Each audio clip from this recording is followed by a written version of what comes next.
Time is the currency. This is a dystopian future where society is split between the rich who live forever and the poor who live, well, until next Thursday. Probably. Here everyone is genetically engineered to live according to the clock on their hand. They earn, spend, and trade time as currency. Our hero Will happens to be on the poor side. He lives in the ghetto and waking up every day just 24 hours on his clock before his next paycheck. It's a bit like knowing your rent is due, except in this case, it's your entire existence that's about to expire. We also have My name is Thomas Shelby. hanging around in this one, as well as a bunch of other stuff.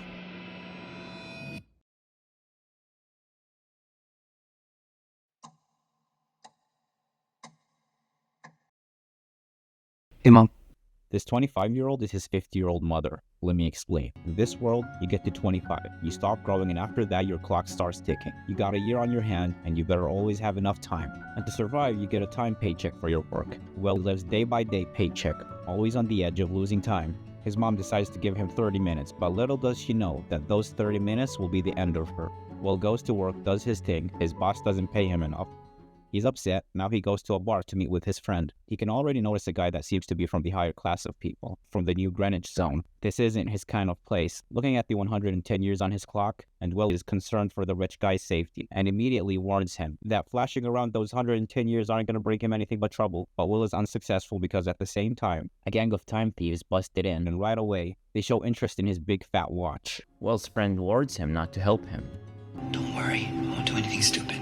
He then later proceeds to do something stupid. The gang leader challenges him to an arm wrestle, winner takes all, time. He excuses himself to the bathroom for a bit. For some reason they let him do that. Will comes out of nowhere, smacks the guard out, take the rich guy out and run. The gang chases them, but they manage to get away. They settle down in an abandoned building. Rich guy tells him some secrets about the higher class zone, about the Greenwich zone. For some to be immortal, others have to be mortal. That gets into his head and he sits down to hear a word of wisdom from the 105-year-old man about the reality of different time zones, and why oil prices are going up and paychecks going down in the ghetto. It's all designed that way, but he tells him that there's enough time for everyone.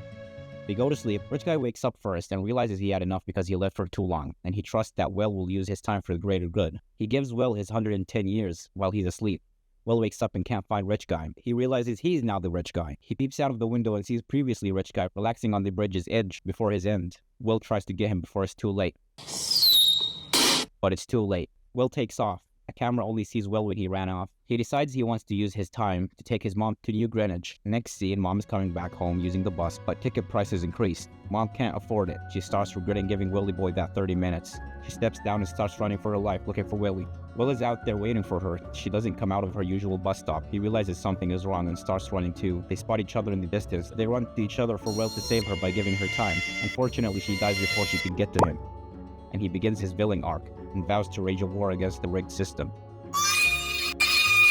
Next scene, Time Zone's police officers called Timekeepers starts investigating rich guy's death incident. Later we see Will all dressed up in classy clothes. He meets a Greenwich Zone driver, pretending like he's one of his people. The driver drives him to New Greenwich. He arrives there astonished by the world he never saw before. He books a suite in a hotel. Next, Timekeepers check security cameras, and because of the camera's angle, they don't see the body falling, but they see Will assuming he's behind the previous rich guy's death. Next day, Will goes to a casino and sits down with some high-level folks, betting their lives for a poker game. He meets Mr. Weiss, who owns the biggest time banks. I'm gonna refer to him as the father, and his daughter Sylvia sits down to watch the game. Will throws everything on the table and actually wins.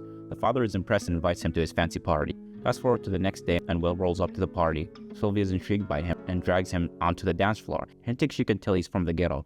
Turns out Sylvia is secretly jealous of the ghetto life because her dad's guard have her on lockdown 24/7. Just as the father was about to rope Will into another poker match, the timekeeper, led by Thomas Shelby, shows up. Will's dragged off for interrogation, but when he tries to explain that the previous rich guy timed out voluntarily, the timekeepers give him the side-eye, take most of his lifetime and leave him with just 2 hours to figure out his life. Thomas Shelby, the leader of the timekeepers, mentions that Will reminds him of his dad, but Will's too busy plotting his next move to care. Will then grabs a gun, plans to take Sylvia as a hostage.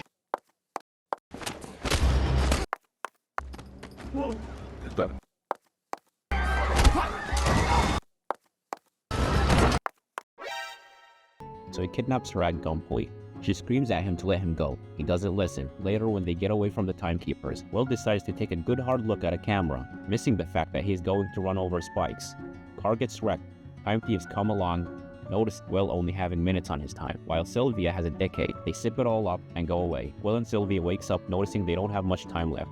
They start looking for help, but no one is offering a hand. They go to a shop. She threw her diamond earrings to the shop owner, hoping to get a large time capsule in return. They agreed to be given 2 days. Transaction is made, division is made, and they're out in the ghetto again, walking to a payphone to ask for a ransom. Will talks to the timekeeper, demanding him to give 1,000 years to a timeline if he wants the girl back. Timekeeper claps back at him, dissing his father, warning him in walking in his footsteps, because otherwise he will face the same timeless destiny. Then Will takes Sylvia to his place. They settle down and start talking about family business. He starts venting about his dad doing arm wrestling back in the day before he died.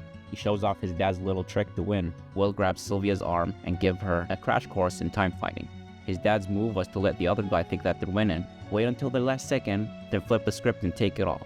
Will used to think that his dad died in a fight, but now he figures his dad was probably off for being too generous with his winnings. Next day, ransom time didn't come into the timeline. Plan didn't work. He becomes a gentleman and accepts to release her regardless. He walks her to a payphone to call for a ride to go back home. Along the way, she sympathizes with the ghetto and the awful situation the system designed it to be. Will sits on the curb while Sylvia makes her phone call. She scolds her father for not sparing any time for her. He responds that they're coming for her.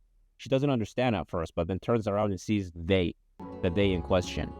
One guy, who came without backup. She shoots him. Now she's Will's partner in crime. Will takes a look at the timekeeper's clock while he's down. He sees he doesn't have much time left. Will feels bad for him, and him being the generous guy he is, gives him time, probably thinking that would make the timekeeper have a change of heart and how awesome and good the people of the ghetto are. Of course, later we find out that that's not the case at all. Will and Sylvia takes off. She nags him for giving the timekeeper more time. He responds to her that he could have died before any of his backup finds him. They stop a classy car with a rich person inside of it. They steal her time and take the car. They see on the news that they're both wanted. Now the timekeeper is talking with Sylvia's father, telling him that he will issue an arrest warrant against her because she shot him and obviously a criminal now. Her father offers him a big long-time clock bribe. Timekeeper refuses. The guy took it so personal to the point that you can't even bribe him immortality no more. I wonder what makes him so determined to not let this one slide. Is he so honorable that he won't accept a bribe, or is it something else hidden from his past that he doesn't want anyone to know about? Now we see Will teach her use the pistol. See the guy over there? Yeah? Take him out. Later, that footage was used to indict them by the timekeeping court. Not really. Would have been an interesting twist though. Will did sharpen her aiming skills. Later, she talks him into helping him find a time capsule reserved by banks owned by her father. Next scene, a woman asks for a loan but can't afford the interest rate. Banker says with a smirk that some arrangements can be made. Then a truck crashes into the back, not allowing us to ever know what that arrangement was going to be. Also, there isn't any time security guards. They go into the vault and pack a whole lot of time capsules. They announce to the people of the ghetto that the rest of the capsules are all theirs.